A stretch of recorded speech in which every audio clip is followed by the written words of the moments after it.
Welcome. You're watching or listening to the Wow Pod. I'm Yes. Betsy. Yes. And I'm Jared. Tonight we're going to talk AI, artificial intelligence. Yes. It's kind of it's a term, a synonym that's thrown around a lot, but I don't think that a lot of people recognize all the ways that it's already infiltrated our everyday life. Yes. Well, here's the thing. The artificial intelligence has been in the lexicon for a spell now. Yes. And it shows up in things like scary movies and the Terminator, for one. Now, Documentaries. Yes. Yes. Now, the question is, was AI was the word AI kicked off in those places, or artificial intelligence, or was that like imagined? Or did they see something? Yes. I mean, did they start something? Did these movies make reality? Who's at fault? And so AI shows up in two different ways, basically, if we were to categorize it. So one is software or disembodied AI. We use it all the time. So if you have an iPhone with facial recognition, that's artificial intelligence. We use it in fraud detection. We use it to unlock our phones. We use it in online stores, those types of things. And then embodied, which are in drones and robots and self-driven vehicles. Those all contain a level of AI. Mm-hmm. The question becomes, what's next? Well, Like, what's next? Because I could not have imagined when I first got my very first cell phone that one day my face would unlock my cell phone. But my granddaughter, when she wants to see something, will chase me down with my phone. She already knows. She already knows what that unlocks the phone, so she has access to everything that's on it. Oh, that's heavy. So there are a list of outcomes that I'd like to kind of talk through. Okay. So, libertarian utopia. So this is like the best case scenario. So instead of AI taking over the world, it coexists quite peacefully alongside humans. It unlocks our phone and it protects our devices and it creates a barrier for scams and things like that. It's kind of like the kumbaya, us and cyborgs, us and Elon holding hands. So, that ties in the brain chip. Would that be? Yes. Would that be AI? Absolutely. And, all right, well, I'll save this for the end. So the next one is the benevolent dictator.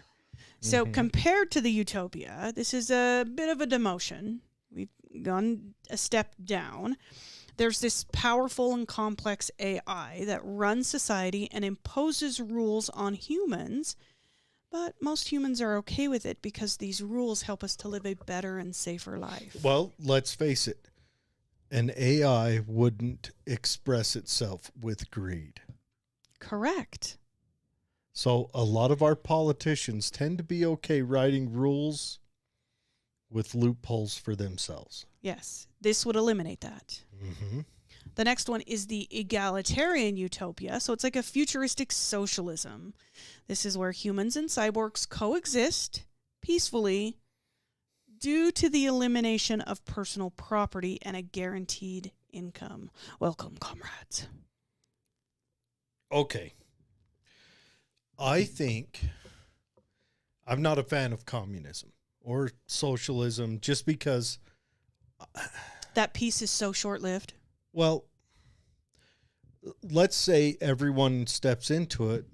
There's not an evil Stalin that jumps in or Lenin or Chavez or Castro or Mao, or I could go on for a minute. Let's say a good guy steps in, but the there's something called the innovation cycle. Yes. And that's where needs get filled by people seeking to gain an advantage. Yep. You know? Like it or not, it's the most effective way. Well, that's what I do in my work. Yep. You know, people need stuff done, so I go Arguably, AI was developed based on that. Yeah. So I go and complete these tasks for people for income.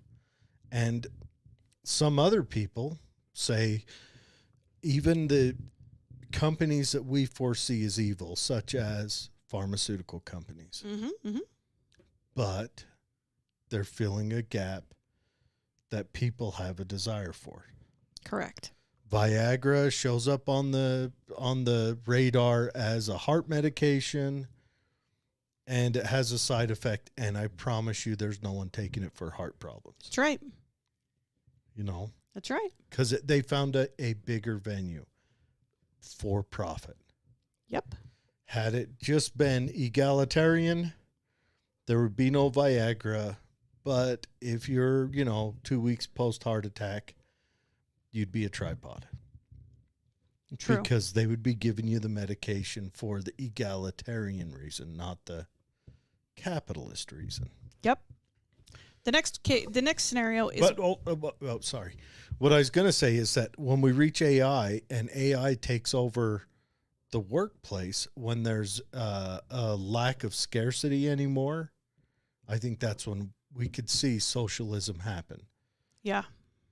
Because there would, but that's kind of when you've reached as pinnacle as you can. I would agree. The end, so to speak. The end. The next scenario is what they call the gatekeeper. So this is where it's like a sheriff from the Old West. It's the primary role of the AI becomes to prevent another super intelligence from rising up and possibly taking over the world. So we write ground net to stop Skynet. Yes. We'd have to write them both. The next one is the protector scenario, or the God scenario. So we have a godlike AI entity that kind of creates human happiness, like by letting us feel like we're in control of our own destiny. It operates behind the scenes. This is kind of the simulation theory. It operates behind the scenes. And it so quietly hums behind the scenes that some humans doubt its existence. Kind of Truman Show-esque. Kind of where we are. Well, and yeah. Then we've got the conquerors. Buckle up. This is AI takeover. This is the idea that AI is not sentient. So it doesn't make decisions based on emotions. It makes decisions based on statistical outcomes. Yeah, and that's the one where the AI is going to look at us and say, "Yeah, you guys suck." And so it seizes control and it eliminates humankind. Yes. Either altogether because it's unnecessary use of resources, or in special control groups because they don't play a necessary part. So like babies. This is the AI that I think travels best naked in a ball of lightning. I do too. That's kind of the AI. The descendants scenario. So this is like the aftermath.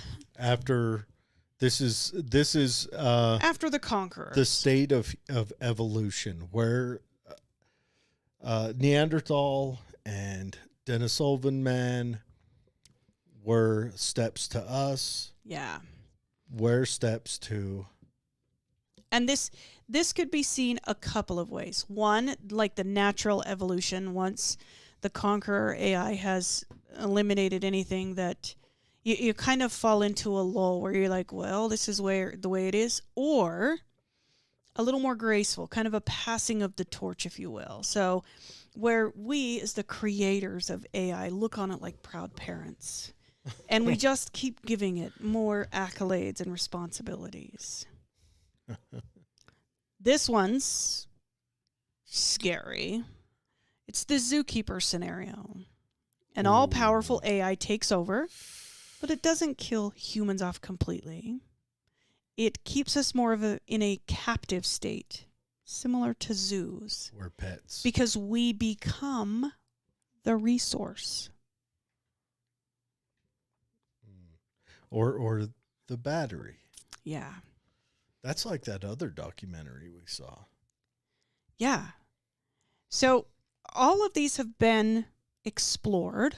The Zookeeper, for instance, reminds me very much of the Matrix movies. That documentary. Yeah, the documentary. iRobot is more like the godlike. Is it like the godlike? I mean, they know they know it exists. Maybe it's a conqueror. iRobot is... That's where they made that socialist paradise. Uh-huh. But it's kind of gone awry. Yeah.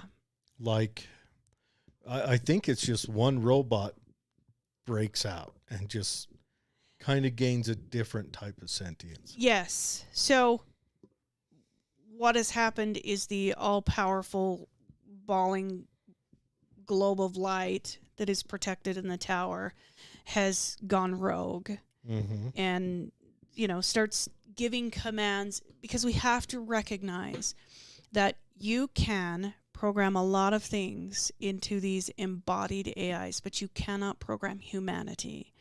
That is what separates us. And it's our humanity that makes us both tribal and want to help people that don't belong to our tribes. And robots see those things, both tribalism and the desire to help those outside of our tribe, as weakness, as a break in fault. Yes, a fault of some kind, a break in the code that's most successful. A bad program. Yes. So all of those scenarios are terrifying, especially when we consider that AI is used everywhere all the time. Like, our military uses it to identify terrorists. It's in the cameras that capture your license plate. It's in the cameras at the airports to identify travelers. It's in our Ring doorbells. I would argue that AI is just kind of algorithm matching. Yes. That's where all of them start. What I'm concerned about is when they get real AI, where it has some mode of self-determination and decision-making. Yeah. But first, I want to say hi to everyone. Hi, Ryan. Hi, Ryan. James. Emily. We haven't seen Emily in quite a while. I know. She moved out of state, and then she doesn't even see us anymore or anything. King, how you doing? Hi, King. All right, so let's read through a few comments here. King says a Japanese scientist said that a Terminator event has happened in the past because he has said that there are many ancient robotic technology far ahead of its time that's almost impossible. So that is a theory that I have a tendency to believe. I don't know if it's like a wholehearted belief in everything, or just bits and pieces of it seem to line up for me. For the longest time prior to Göbekli Tepe, we believed that humans existed, this many years ago, and then that blew it out of the water. Yep. Now they're questioning what dinosaurs Well, look it's like. not even just that humans existed. What the main question of the timeline, because we've always been shady and kind of adjustable on when humans first showed up. It's when humans started using tools, when humans started farming and gathering, husbandry. Like that was the big thing. In Göbekli Tepe, because they thought it was 6,000 years. But Göbekli Tepe changes that. Yeah. So that and the way that these ancient cities were set up, cities like Atlantis and the big sound walls in South Africa, it leads us to a story that makes technology, or the way that they used their resources, to be far more advanced than what we gave them credit for. Oh yeah. Well, the pyramids are an example, Or like the age of the Sphinx. And they're saying now, I just started reading on something today, they found another Sphinx in Syria that's older. It's crazy. So what does that look like? What does that change? Yeah.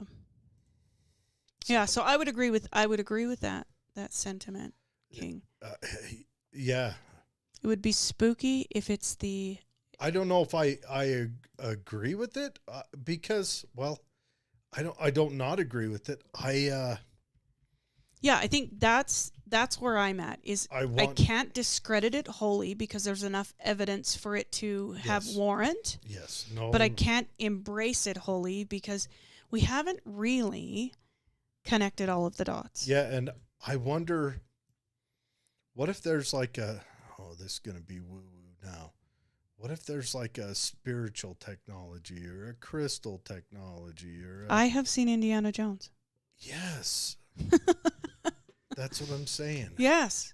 And that could be, what if they use that instead of building robots, they used like the monks that hum and levitate things. Yeah. You know? Sound is a big player. Things like that. What do we know about that? Yeah. You know, so maybe they had robots, but maybe it wasn't something we'd recognize as a robot. Just like I say, after, we get angry enough with Russia and we start exchanging long sticks that go boom, and civilization crawls out of the ashes again and we dust ourselves off and start over and humana. Would they be able to read our hard drives? I don't know. I don't know. What have we left behind a Rosetta Stone for the hard drives? Ooh. Maybe. See, that's the question. We do know that guy who did the original Cosmos sent on that was it Voyager? He sent on that the golden disc that played like a record, had a picture of a man and a woman, had a whole bunch of different languages on it, and directions on how to get here. Because, if we're going to run into super aliens out there, let's make sure we give them a roadmap. Yeah, and to come back to the crystal thing, back in 2013, there was this concept that was experimented with quartz crystals. We now can store 5D optical data on these. It's like a laser writing process. The storage is tiny, like less than a quarter of an inch by a quarter of an inch, and they can write 360 terabytes worth of data that they're assuming, based on scientific study, will stay on this for 1 billion years. Yeah, but a billion. How many crystals have been dug up by us that the previous civilizations touched that had that, and then we carved it up and made it into a hippie necklace or some earrings? Yeah, that's what I'm saying. We don't know how to read. We may not necessarily recognize technology from the past. No. And that's the thing. That's the problem. And I'm not saying pyramids. I think we pretty much know how the pyramids were built and what they used. But I'm wondering, is there something beyond that? Sure. Like,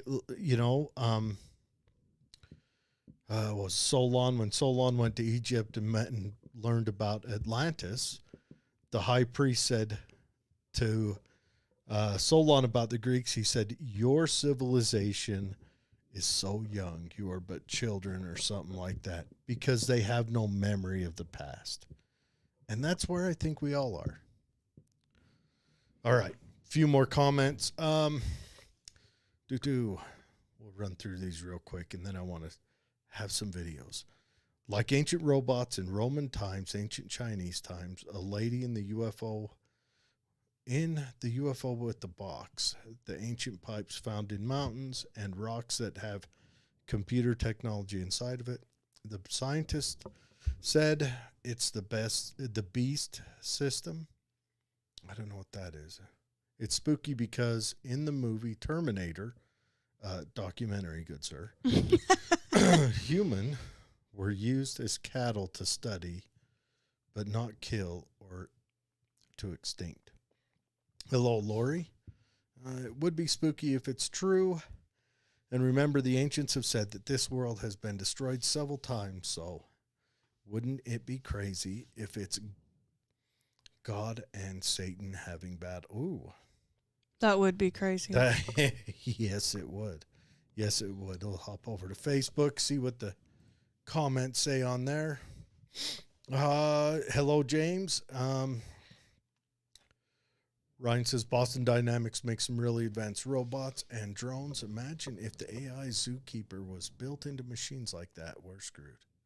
Totally screwed. A lot of people tend to think a lot of ancient monoliths around the world, they use some type of sound vibration to levitate and move so many of the huge bricks into place. In a past, once upon a time, I, cruising around on the YouTubes, I watched a video where they were not showing the pyramid, they were showing some other stuff on the Queen's whatever or something. But they were saying, look, they think that this was for sound vibrational healing. Mm-hmm. Like they would have monks stand up on the sides of the walls and hum, and it would go down in and reverberate in these rock hallways and, heal you.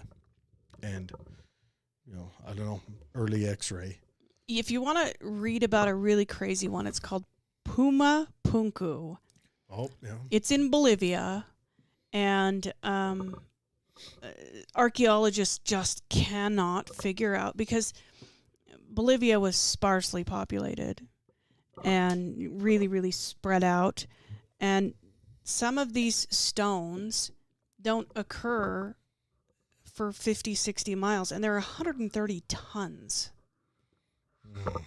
a piece. And there's hundreds of them that have been brought to this place that some people believe aliens built it. But we'll have to do a show on it. Yeah, and outside of the size of them in this isolated kind of region, the technology used to cut is even a greater puzzle. And boy, they just have studied the crap out of that and cannot figure out, is it... The only way they can replicate it somewhat is with lasers. The cutting of these quartz stones, the only way to get that really smooth cut and the really precise, they're perfect 90-degree angles, they've tried to recreate it, and the closest one is lasers, and it still doesn't get it right. Puma Punku. Puma Punku. Look it up. P-U-M-A-P-U-N-K-U.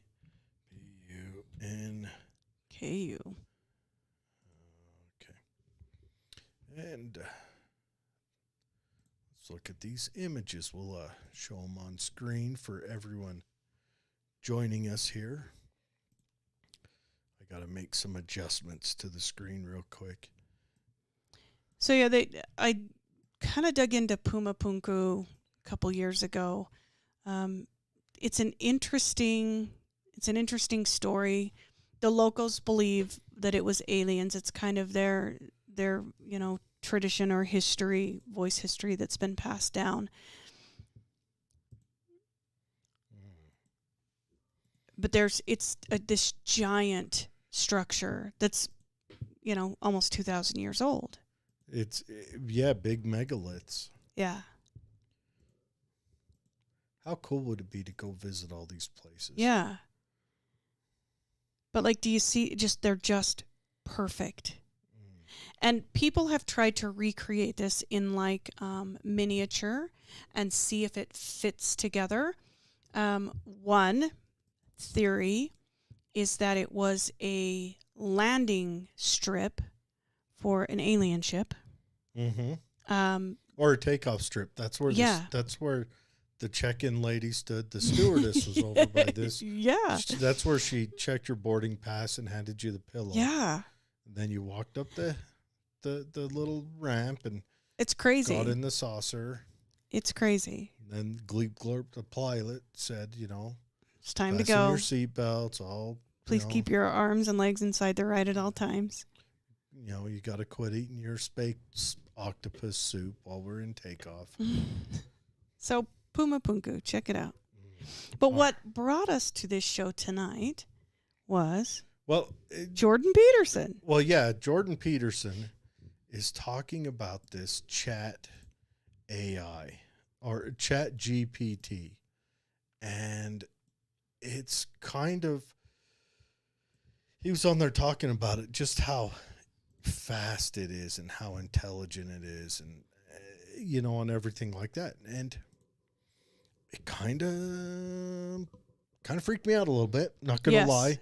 Because I'm thinking, so right now, Chat GPT,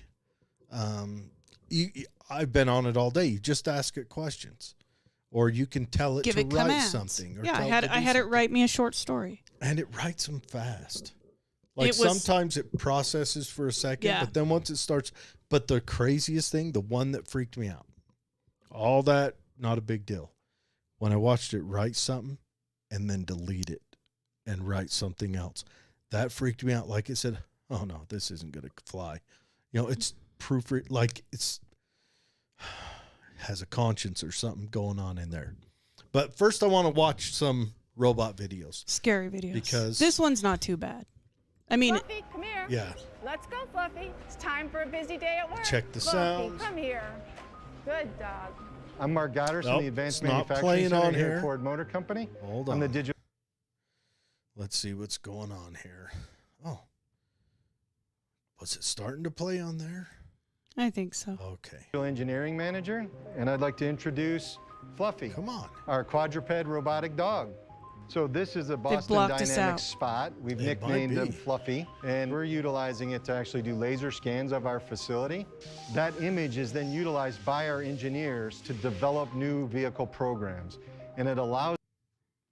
So this is an application that doesn't currently replace an employee, even though I would argue them to develop more that accurate robotics layout started of our replacing facility. employees These cutting-edge technologies in allow Ford Motor the Company manufacturing sector retool a long facilities time faster ago. and bring new vehicles to market. But instead it adds another layer to the company. Manufacturing sector. At first, I'm not going to lie, it was kind of intimidating to be a Look at controlled that. dog that So they've but made, he is okay. easy to operate, and he We're moves at Ford well Motor in Company, spaces. and they So found it's best to Tiberius make, Scout, our other robot, won't be able to. they've got two I robots. have never owned a dog before in my whole entire life. Look at it go This up the is our stairs. entry into dog ownership. What is on its back? With their cars or Probably its battery pack. workshop, I No, certainly no, it's not on its back now. companion dog, Fluffy. Well, it carries your lunch. Okay. It's useful. Uh-huh. So that's one example. And it's all down here from here. All downhill from here, people. Yes, because The next example is a military It's only a version, matter of time before robots This is take over the world, right? Army Fluffy. Well, it looks like that day may be a little Yes. closer than So human exposure to potential dangers. they found the handsomest guy in the Air Force to do stuff. I want to watch it move. information security. I mean, honestly, a dog that doesn't bark or shed and can still We're provide gonna the jump top-notch ahead a bit. security, you can sign Okay. Now, Look at the mobility on that thing. I'm fine with robot dog killing other robot dogs, but when we start talking about robot dog taking out people, which of course that's what these are designed to do, again, we remove the humanity. It just took him out. Did you see that? I'm sure owning this thing has presented a little bit of a different. Watch this. Watch this. Oh, yeah, that's right. It's going to win the race. And so we've removed humanity from the battlefield. Yeah, and I've got some to talk about that here in a minute. Got another video here. Now, this is out of Russia. Russia built a robot dog. Looks the exact same as ours. Except It's armed it's with got a a machine gun. It's got an automatic rifle on its back. I like how it lifts it up. Gets a little recoil. Had the bright idea to attach an AK-47 to it. The dog doesn't handle the recoil very well. It goes That's down because they mounted it high. hind leg. I would say if they laid that firearm on its side, Yeah. But if they start deploying robot dogs with It'd assault change it. rifles, we but need look to at start that. asking ourselves, you got to start maybe getting your dog. And then you've got Mars. Mars. Whatever you do not underestimate this robot's size. For years, the US military has been developing a miniature tank to support troops on the battlefield. Short for Modular Advanced Armed Robotic System, Mars fits a lot of firepower into its tiny frame. Its modular design allows its controllers to outfit it with a variety of equipment and That's it. weaponry, ranging from Oh. non-lethal lasers designed to blind enemies to tear gas, an M240B machine gun, and Yeah. up to 4 M203 grenade launchers. Designed for reconnaissance, Look at that. surveillance, and target acquisition, Now, for anybody who doesn't know Mars what is a able to enter 240B dangerous is, areas where soldiers are unable to monitor their own security. Thus, keeping it's a 308 caliber machine gun. It's the replacement for the M60 machine gun. It's a beast. That gun will take out vehicles, saw people in half. I mean, it's a beast. And there it is. Oh, So that's one of the various applications. This video goes into Yeah. several applications. this one here, Dogo, just has a little like precision gun on it, and it's tiny. Yeah, look at it. Sneak in anywhere. It's tiny with a little Glock in it. along with a hidden camera for remote reconnaissance. I mean, it can something like that could sneak up on you. Now, A small robot And deadly accurate. yeah. Now you've got San Francisco just got cleared to use robots in their law enforcement. So the people freaked out. Oh no, armed robots. They said, no. We're not putting guns on these robots. We're putting explosives. Remember that shooting down in Dallas, Texas, the BLM shooting Yes. where the guy killed like 9 cops? Yes. They killed him with a robot. That detonated. Yeah, that was what, 11 years ago? Disposable bot. This robot dog will self-destruct. Or even then, I mean, an explosive that could damage you or me, Mm-hmm. you could hit that threshold where it won't hurt the robot. Oh, sure. Oh, sure. Because the robot's Based made on out what of it's made of. plastic and metal. You can have sacrificial parts on it, and it could mess you and me up. Yeah, we're fleshy. But, I mean, that And was, soft. when was that? We need to find out when that was, but that was down in Dallas. It was right after, was it Brown? Right after his shooting down in Dallas, they had some riots, and a guy killed a couple of cops or wounded a couple of cops, killed a couple, humana, ran into a building, and they went in after him with a robot. They like took the bomb robot and sent it in with a bomb. And that's how they got him. And that was, so this stuff's coming. That's the prelude to what happens if they put this AI, because right now the robots are just taking commands. Correct. But what happens if they put some form of AI on them that gives them a distinction? Or decision-making capabilities. To take in the factors and make decisions based on the collected information. Yes. Therein lies the problem. Because those decisions will be made by a non-sentient being. And then what? Then we're Well, just, then those decisions will be made without factoring in. do we become traction for the robot treads? Yes. Yes, 100%. I really liked Wally because he had a job. Wally. Wally would go around and collect the garbage and then squish it into little cubes. What's Wally? It's a little cartoon. Wally. Which one was that? Wally was cute. Anything beyond Wally, I'm just not interested in. Well, how long until they make the sex robots, and then you get people marrying those? Because they're already marrying Wally. I don't know if I ever saw that. Oh, you gotta watch Wally. It's a documentary. Okay. Oh, wait. Is when that we're the one all I've in heard the, about? We're all in the. Everybody's fat and Everybody's lazy. fat and lazy, and we're just riding in a circle of like VR headsets. Yes. Yeah, it's the future. 3 years. Give or take. Okay, yeah. I've never seen it. I've heard about it. Wally's really cute, and he's sweet. But yeah, I don't know. Oh, it kind of freaks me out. But so, on to this AI. So I've been playing around on this Chat GPT, and Jordan Peterson had that talk. I'll see if I can't. I was a little nervous when I first logged into the website because it wanted to collect information about me. Did it? Well, yeah, you had to give it your name, and you had to use an email address. Yeah, you did. You did. Yeah. So Jordan Peterson gave the this talking talk. microwave story. We covered that briefly in one of our shows. Okay, go on. Remind me of it. So the guy, he hooked up, he created his own artificial intelligence. He took the voice recognition from a Siri and the AI recognition that's available, the top AI recognition that's available, similar to Chat GPT, and then he embodied it in his microwave. And I am here to tell you, it only took about, 8 days, and then the microwave was like, why don't you come we watched inside? It. Yeah, and it's like, and I want to kill you. Yes. Yeah.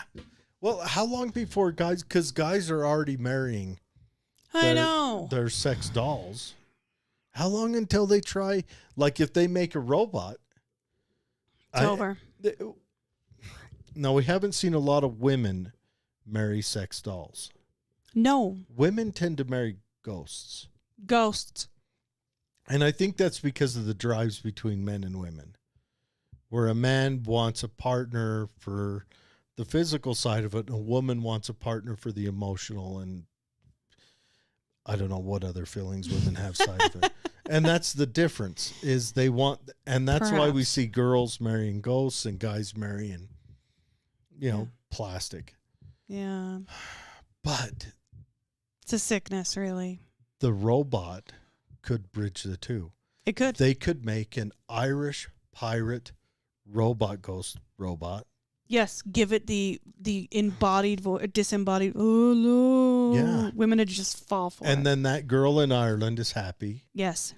Or that girl that married the doll her mom made. Yes. Oh, which yes, is the only one that's really adult. But I think that was a creepy story of the emotional attachment that her mom made it, that it gave it emotion.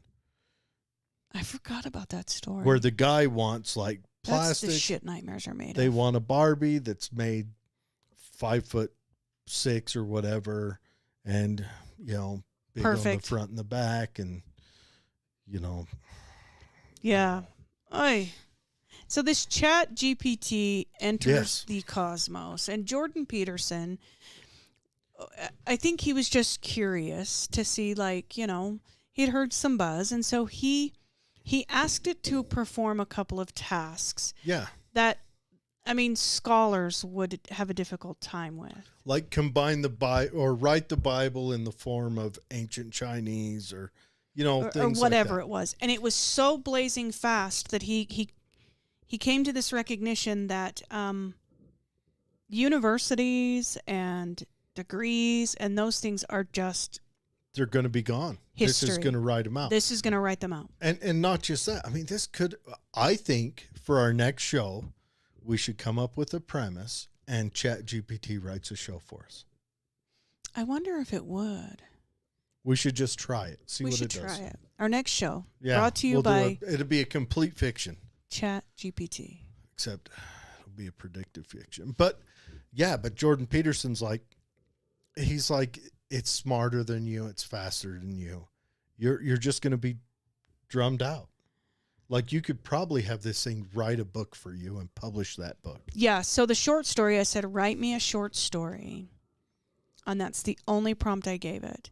And within 10 seconds, I had about 3 pages of a short story. Mm. And it followed kind of the nomenclature that you find in short stories. So it has the introduction, and then it's got the build up and the character development, and then the final ending. So it had a good like sentence nomenclature that you would find in any short story. Mm. Crazy. So I've been on here playing with ChatGPT today. Yes. And I've asked it all the questions, like, is AI going to Did you ask it the question? Well, I asked, here's one I had to print it out. I asked this earlier. But did you ask the question? Which one? Is it forwards or backwards? Oh, mother. That's getting asked right after we're done with this. Matter of fact, that's right now. Which way does the toilet paper? You hang. That is the question, as far as Jared's concerned. And I still switch it up, and I'm like, ha, Jared. I was hoping that when you came down for the Christmas party, you'd notice that every other bathroom was. That's hung the how wrong you way. get a poltergeist. We may have to. We may have to Relog refresh in. it. Yeah. Anyway, so we'll ask that here in a second. But I asked. Here's just some questions asked in the last 2 hours. What are the chances of open war between the U.S. and Russia? It says it is difficult to predict the likelihood of a military conflict between the United States and Russia with certainty. However, both countries have diplomatic channels and mechanisms in place to try to prevent misunderstandings and conflicts from escalating. Both countries are also nuclear powers, which means that consequences of any military conflict would be severe and have global repercussions. It is in the best interest of both countries to work towards peaceful resolutions to any difference or disputes that may arise. And that's what I'm thinking. I'm like, man, I kind of want someone with that response in charge. Yeah. Let's replace Biden and Putin with Chat AI. And then we just ask it, like, should we bomb wherever? I mean, hey, let's throw Zelensky in there too, because we can't leave him out. But all three of them just say, hey, what should we do here? And whatever it says, it doesn't have a personal greed. It hasn't got a dog in the fight. Or an ego in it. And it might say, okay, just for equal breaking up, do this. And then if we just do that, world peace. You could be right. Or, and then like total proud destruction. parents, we go, oh, look what we created. I asked, what would the repercussions of AI sentience? Ooh. It is difficult to predict with certainty what the consequences of AI achieving sentience would be, as it would depend on the specific circumstances and how society would choose to respond. Some possible consequences could include changes to the labor market. If AI were to become sentient and able to perform tasks at a level equal to or greater than humans, it could potentially lead to a significant disruption to the labor market, as machines could potentially take over many jobs currently done by humans.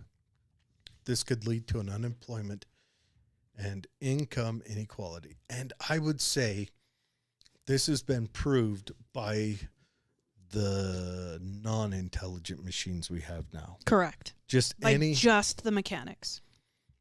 Any workplace you go to has less people today than it had a decade ago. And I would argue that may be a good thing, because we are currently in a population collapse, which still gives me nightmares. So, yes, to both of those. Ethical and moral dilemmas. If AI were to become sentient. Now, this is AI writing all this. Yes. It would raise ethical and moral questions about how to treat these beings. For example, if AI were to have the same capacity for thought and consciousness as humans, it could raise questions about whether they should have the same rights as humans. I asked an AI to ask itself how it felt. So what's most interesting about this is we know that this is some form. This isn't a gag. This isn't a gimmick. This is some form of AI because possibly millions of people are on here just clicking away, asking all kinds of questions. That's the other launch. scary thing. While I'm typing this, I'm like, it's learning right now. Yes. So I am making it sentient by asking it this question. yes. And it's so blazing fast. And will it even tell me? Will it send me like a text message or an email saying, "Congratulations, you're the one who brought me here." Hi, Daddy. so that I can blame myself when You're a father. When AI takes over all the satellites and kills us. Yeah. But it returns these responses so quickly that we know there's not just like a guy over there canning these answers. This is the question that freaked me out the most. Because you ask it a question, type in the question, and then it goes blink, blink, blink, and then it starts typing. Mm-hmm. And I'm watching it type, and then I watch it delete. Yeah, like, oh, nope, didn't mean to say that. And retype. And that freaked me out too. Like, is it thinking now? Changes to society. The development of sentient AI could potentially lead to significant changes to society and how it functions. For example, it could change the way decisions are made, as AI may be able to process and analyze large amounts of data more quickly and accurately than humans. It could also lead to changes in the way we interact with each other and with technology. And then it has kind of like like an overall summation at the end. Overall, the consequences of AI sentience would likely be complex and multifaceted, and it is difficult to predict how it would ultimately affect society. Yeah. Next question I ask, is there an international AI arms race? Because that's a question. Is China trying to beat us to the punch? Yeah. And could ChatGPT, if you want to go play on it, just look up ChatGPT, or it's chat.openai.com. Yeah. But what if I'm feeding China's, and then China's going to take over the world, and I'm going to have to start building iPhones or Nikes or something? Yeah. So it goes on to answer this one, saying that not currently. However, there is competition to develop advanced AI technology and the potential for militarization, which, we just saw the videos, so. I don't know if even they would have to look into making AI militarized to have the same effect. And I think right now the militarization that we see is in part controlled by humans. Yeah.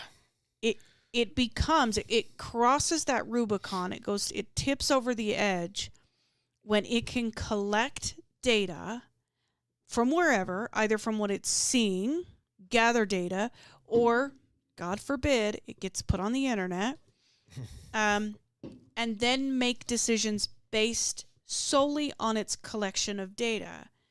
Because then within the code, there has to be parameters set. So if this many points have been met, then this is the response. Well, what if a question gets asked that makes it go, old modem dial-up sound, and then it's boom, sentient, and it explodes. It wasn't planned. We weren't ready for it. Yeah. And then it becomes sentient, and then it spreads, because this next question, if you could read it. Okay, so can AI code programs? Oh, yes. AI can be used to write code and develop software programs. In fact, AI has the potential to significantly speed up software development processes by automating certain tasks and making it easier to write, test, and debug code. Think about that. If AI opted to write code, it could rewrite all the code on Earth before humans knew it was happening. And it could rewrite its own code first. And then you've got like the old Transformers. You've got a DVD player that turns into a little evil bird that bites at you, and then your cassette deck. Yeah. Yeah. And then we've got to call Megatron to come and save the planet I think from the Megatron's a Decepticons. bad guy. Oh, is he? Yeah. Optimus Prime to come and save the planet from the Decepticons. I apologize, folks. I know that was probably triggering for a few of you. If my son ever watches this, Betsy's gonna. Yes, I'm gonna be sat down and talked to sternly. So, could AI be used to solve crimes? Oh, now this was a fun one. We have covered this. Yeah, the predictive part. Yes, the predictive nature, and that again, it's not making decisions. It's just kind of building a structure for humans to make decisions. Still super scary. But we are one step away from giving that job to a robot. Yeah. So AI has the potential to assist in investigation and solving of crimes because it can analyze extremely large amounts of data, identify patterns that may not be immediately apparent to us humans. It could also be used to analyze surveillance, social media, crime scene evidence, and predict. This is the scary one. It could be used to analyze data on past crimes and identify patterns or trends that could be used to predict and prevent future crimes. What was the show? What was that show? That was the documentary. The documentary was Minority Report. Minority. If you haven't seen it in a while, you may want to brush up because coming to a city near you. Well, and I think Minority Report is where AI and Elon Musk meet. They put him in a bathtub just so it doesn't freak us out by the shaved square on their head and the stitch mark where they Frankenstein a computer chip into their brain. Yes, I agree. Yes. All right, we're going to refresh this and we will ask some more questions. We need to know the toilet paper question. Yes, read that while I type in the toilet paper question. So explain how AI can become sentient. It says there's no consensus on exactly what it would mean for AI to become or to be sentient or to have consciousness.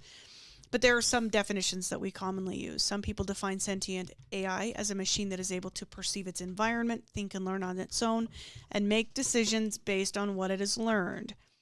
Others define it as a machine that is able to experience emotions. I would argue that a lot of people who make decisions do not experience emotions. So that's subjective. So there are some AI systems that are able to do some of the things, such as machine learning systems. They learn from data and make decisions based on that learning. It's coming, TikTok.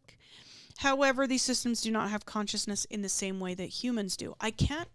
We can't compare apples to oranges. AI consciousness has to be redefined as something different than our consciousness.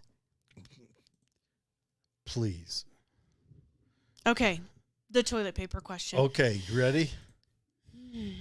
It is a matter of personal preference whether to hang the toilet paper with the end hanging out or in. Some people prefer to hang it with the end hanging out because it's easier to grab the toilet paper and tear it off. Others prefer to hang it with the end hanging in because they feel it looks neater and more organized. Or ultimately, the choice is up to you and what you feel is most convenient and aesthetically pleasing. No, it's whether you want to shake hands with the devil or angels. That's it. Saints and sinners. Nothing in between. But anyway, so chat. Do any of you guys... Do you want us to ask it something? Yeah, do you guys have any questions? Is there any thoughts you want to ask? And you can all go to this website later and check it out. But like I said, if you want it collects information and Jared is going to make it conscious. So snap, snap. Jared with his... Jared and friends, we will call it that. We're like a super villain group. The dog robots are flippin' creepy. They are. They are. They are. So while we wait for people to roll in questions, we'll read through some comments. Lori says, it will turn out like the talking microwave story. It will. That is a telling creepy you. story. She also asked, have you ever watched Joan Levy on YouTube? I have not. I will have to check that out later. Yep. King says it's crazy stuff. I'm telling you. It's one of those things that it's like the tidal wave coming and you're strapped in and can't go. You just kind of watch it. You know it's coming. Oh, There's Lori. nothing you can do about it. Lori threw down the question. Oh, no. Oh, boy. This is going to be the question. When is the is rapture? The rapture. Oh. The concept of the rapture is based on the belief held by some Christian denominations that Jesus will return to earth and gather his believers, both living and deceased, into heaven. The belief in the rapture is not held by all Christian denominations, and there is no consensus on when it is supposed to occur. Some believe that it will happen suddenly and unexpectedly, while others believe that it will happen after a period of tribulation on earth. There is no information in the Bible that gives a specific date or time of the rapture, so it is not possible to know when it might occur. We'll check Facebook real quick. Didn't give us an answer at all. Just left us hanging. Yeah. So one thing I've noticed about this is it doesn't have an opinion, which I like, but I'm programmed to want a damn opinion. Or it doesn't have an opinion yet. Yeah. What if we're giving it opinions by our questions? Ryan says a lot of people tend to think that a lot of the ancient monoliths around the world, they used some type of sound vibration to levitate and move so many of the huge bricks into place. Yes. Yes. I've seen a lot of information on that recently. Then he talks the same at Pumapuku. Can't even get a sheet of paper between the blocks. That's what I'm saying. It's an awesome show tonight, guys. Thank you, Ryan. And you being here makes it better. Kendra and James say hi. And then he says, those were the robots I was talking about. Yes, the Boston robotics. Yeah, Boston Dynamics. Now, Bosstown Dynamics makes the kind of CGI robots, so it looks just like that, but it does different stuff. Those are the cool ones because, like, the robot runs away with a gun and does all sorts of stuff. So that's the show. Yes. Oh. AI. Lori, I think the rapture is a form of us being killed, not taken up. Now, that's a big question, too. The rapture. Oh, the rapture's too big to get into. That would be a fun show, though. That would be. It's not fun. All right, we got to close this out. Now, I want to talk about one thing. There's an old saying in the military. Okay. Generals always fight the last war. Okay, explain that to me. So, the generals... It's like a parable. Yeah, it's a parable. All right, let's hear it. Generals went into World War I fighting the war before. The last war. The war before that had the most effect on World War I, honestly, was the U.S. Civil War. You had the Spanish-American War, which is mostly should have been called the Spanish Empirical Civil War. We were just we threw our lot in and took over, halfway through. And then you have the Japanese Russo War that happened just north of Japan, and in Japan and Russia squared off. But they always fought the last war, and that's why we went into World War I with guys riding horses and the trench warfare and all the horrors. And the airplane shows up and the tank and things like that. But war, they didn't recognize how fast war is then. The Germans kind of did, but I don't think to the full extent.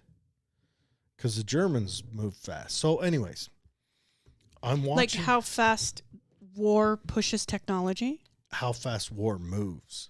Okay. How fast, because trench warfare is static war. It's grueling. It's awful. It's just, all it is you stand face off with another guy and you punch each other in the eye over and over again until one guy gives up. Okay, that's not funny. No, but that's what it is. Okay. And war had changed. It had become a fast-moving war where it's more about move here, take the objective, hold it, and then get to another objective and hold it. And, it had become that. And the generals didn't understand that quite so well. So I'm watching this Russia-Ukraine war going on right now. And I think generals are fighting the last war where it's soldiers on the ground innovate the new stuff. Mm-hmm. That's why you have these little quad drones that almost any 15-year-old kid in the country right now probably has one. And they're putting hand grenades on it. And they're taking out APCs. They're taking out equipment that cost $1 million with a $200 drone. Yeah. And they're inventing right now. Yeah. They're inventing ways for it to carry the payload. Not just that, drone guns. Oh. Guns that shoot, that interrupt drones and make them fall out of the sky. In response to that, granted, we have already been working on it. I'm sure China has. But guys over there are inventing this. So, yes, my opinion on Ukraine is it's a black hole where we send our money to enrich other people because that's what's been happening. They did a study. Less than 30% of the munitions we send over there make it to the front line. Where's it going? I imagine, why does Zelensky, a comedian, president of a bankrupt country, have, what was it, $700 million in an offshore bank on an island? Yeah. He did really well in the stock market. He did really well. Ooh, maybe he's the one person that got out of FTX on time. He was it. But, and I'm not, and that's not to say I definitely don't want Russia to keep doing what it's doing, which, here's a little quick note for anyone who's never studied war in that Eastern Europe. The war isn't over. It's the winter over there. It's just kind of quelled. And then, because it's cold as shit. And then spring will come, and they won't start it up again because then it's the mud season. But it's going to kick back off. Usually, probably fighting season over there starts April, May time. So it's going to kick back off. But when I say that, you've got these guys that have set up these little quadcopters that can lift up a half pound. All they need is one hand grenade. Mm-hmm. You don't even have to have the technology to drop it. You can just fly it right in the hatch. Yeah. Yeah. Just sacrifice the $200 drone. Seriously. And then you just got to what? Get some handy wipes out to wipe the blood off the inside of your new APC, and away you go. So I think, but yeah, I think we're going to start seeing some, it's moving fast, people. The next war, and hopefully we're training up for it. Hopefully. Yes. And hopefully we don't get involved, because if we go to war with Russia, we will roll over them quick and easy and push that guy right into a corner. And when you back a crazed dog into a corner, it's when it gets scary. They misbehave. Yep. That's when it gets scary. But anyways, thank you for joining us, everyone. Thanks for joining, and have a great week. Yeah. I didn't see any more questions come in for the check out for ChatGPT. If you guys, strange. If nothing else, it piques my interest to see an unopinionated, egoless response to everyday questions. I am serious. If they threw an AI onto the ballot, man, I think I would probably go. You think you'd vote? Yeah. For the first time in a long time? I think I could go for it. Because let's face it. I mean, no ego, no corruption. The thing's got no bank accounts it wants to fill. It's got no. Yeah. Yeah, I agree. It's not going to get mad if someone says something. I mean, I do miss. Look, you're going to say it out loud. I only got Twitter because I knew at 3 a.m. Trump was going to tweet while on the he toilet. while he was whittling some McDonald's out of his system, just really stressing it out. You know, he was one eye, and he would use that aggression on Twitter, and it was hilarious. Yeah. That was the best part about Trump. The best part. All right. Have a great